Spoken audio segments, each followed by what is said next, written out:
निखिल जैन, फागी, जयपुर। गुरुवर नमोस्तु। महाराज जी कह रहे हैं कि हमारे गांव में 7 मंदिर है और युवा पीढ़ी बहुत ही सुप्त है धर्म के प्रति। तो 7 मंदिरों का महाराज जी भविष्य क्या होगा, क्योंकि वर्तमान में पूरे गांव के लोग अब बाहर पलायन करते जा रहे हैं। कुछ नहीं, अपने उनकी व्यवस्थाएं करो। पहली बात, जो हैं उन लोगों को जागरूक करो। जो बाहर गए हैं उनको कम से कम साल में एक बार इकट्ठा करो। कम से कम जहाँ ऐसे मंदिर होते हैं, जो लोग बाहर जाते हैं, उनको इस प्रकार का वातावरण बनाओ साधु संतों से मिलकर के। जब तुम्हारे यहाँ साधु संत आए, सारे लोग जो बाहर निकल के गए उनको साल भर में एक इकट्ठा करना। मैं तो सदा उपदेश में कहता हूँ कि हर व्यक्ति दुनिया में कहीं चला जाए, साल भर में एक बार उस माटी को, उस स्थान पर जरूर आना चाहिए जहाँ तुम्हारे पूर्वज पूजा करते थे, जहाँ पूर्वजों ने तुम्हारे भगवान बैठा ले थे, जहाँ पूर्वज लोगों ने मंदिर बनाया था। 3 कार्य, हमारे पूर्वजों का मंदिर है, हमारे पूर्वजों ने यहाँ पर कार्य, और हमारे पूर्वज यहाँ पूजा करते थे। जिस मंदिर में पूजा पूर्वज करते थे, जिस गांव में, उसमें साल में एक बार हर व्यक्ति को 7 पीढ़ियों तक जाना चाहिए। 7 पीढ़ी तक। मान लो तुम यहाँ से निकल गए तो 7 पीढ़ियों तक उस स्थान पर आइए आप, जिस स्थान पर आपके पूर्वज पूजा करते थे, जिस मंदिर की, जिस कृपा से, जिस मंदिर की छाया में उन्होंने जिंदगी जी थी। ऐसा करने से हमें पैतृक शक्ति प्राप्त होती है। हमें ऐसी पैतृक शक्तियां प्राप्त होती हैं कि हमारे जीवन में कभी अनाथपना नहीं आता, हमारे वंश में उसमें अनाथ नहीं आता, क्योंकि हम पैतृक शक्ति को, हर गांव वालों को, हर संसार के लोग जो जो जहां से उठ के गए हैं, अभी दूसरे लोगों में है ऐसी भावना, वो कुल देवता और कुल देवी मानते। वैष्णव लोगों में ऐसे है, कुछ जातियों में ऐसा है, वे कहीं भी चले गए हों, जब भी शादी विवाह होगा, जब भी कोई साल का कार्यक्रम होगा, एक बार जाकर उस कुल देव और कुल देवी के पास आएंगे, चबूतरे पे आएंगे। जब भी कार्यक्रम करते, कितने लोग हैं ऐसे, बोले हमारे पूर्वजों का कुल देवता वहाँ है, चबूतरा है, और चबूतरे पे धूप देने जाएंगे। वहाँ जाकर के साल में जितने कार्यक्रम, ऐसे ही जैनियों को पहला, तो सबसे पहले जैनियों के लिए मैं कहना चाहता हूँ कि अपना, जो सारे भारत के लोग सुन रहे हैं, प्रश्न बहुत अच्छा आया है। सारे भारत के जैनियों से मेरा कहना है, तुम जहाँ से उठे हो, जहाँ गए हो, कोई आपत्ति नहीं, लेकिन नियम बनाओ कि वर्ष में मैं एक बार उस मंदिर में धूप देने आऊँगा जिसमें हमारे पूर्वज पूजा करते थे। देखो है, हाँ रहते थे, मतलब जहाँ रहते थे तुम्हारे मुझ गाँव में, एक बार जरूर आओ। देखो तुम्हें बहुत बड़ी एनर्जी मिलेगी, बहुत बड़ी पैतृक शक्ति मिलेगी, बहुत बड़ी शक्ति मिलेगी। उसका लाभ तुम्हारे जीवन में बहुत काम आएगा। दूसरा, जब आप कोई कार्यक्रम करें, आपके यहाँ शादी विवाह हो,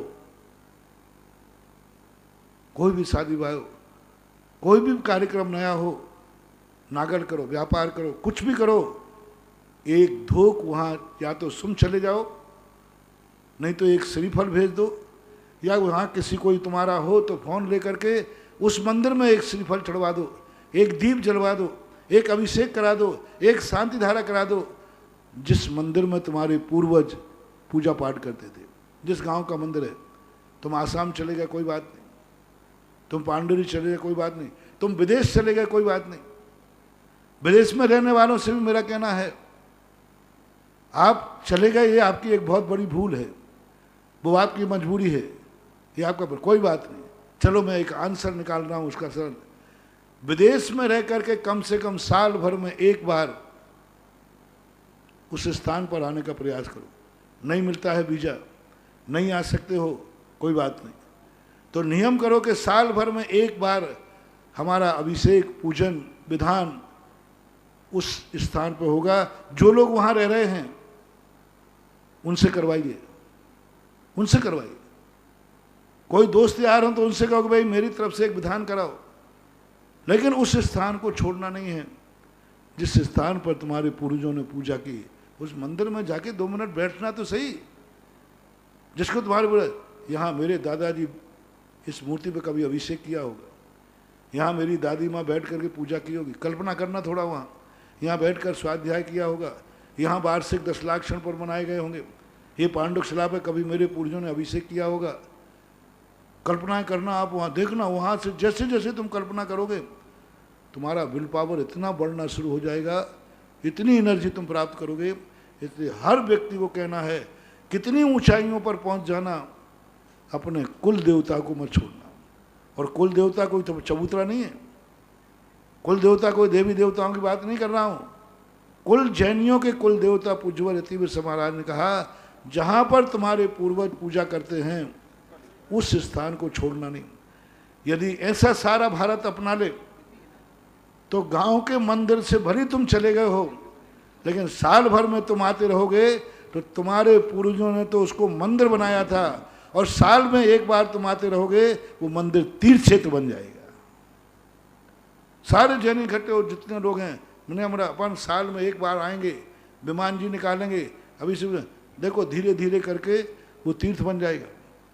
कितने मंदिर थे जो आज तीर्थ बन गए, मंदिर थे सामान, गांव के मंदिर थे वो तीर्थ बन गए। सूत्र आदि को बहुत सारे गांव हैं, वहां थे गांव के मंदिर थे, कुछ नहीं था, सांगानेर मंदिर था, आज तीर्थ के रूप में विकसित हो गया। बहुत सारे स्थान ऐसे हमने देखे, लेकिन वो करना पड़ेगा जो यहाँ से बाहर गए हैं उनके लिए संकल्प कराना है, उनके लिए ये बात कराना है कि नहीं आप जाएं तो जाएं और वायदा करके जाएं जब उस गांव को छोड़ें, हे प्रभु मैं अपनी परिस्थिति बस आज के वातावरण के कारण से मैं ये गांव छोड़ रहा हूँ, लेकिन नियम लेता हूँ कि मैं साल में एक बार मेरे परिवार का धोख देने यहाँ जरूर कोई ना कोई आएगा। इनसे दो फायदे हो जाएंगे, वो मंदिर भी, सातों मंदिर भी सुरक्षित होंगे, वो एक दिन तीर्थ बनेगा और तुम्हारे लिए पूर्वजों की पैतृक शक्तियों का अर्जन होगा।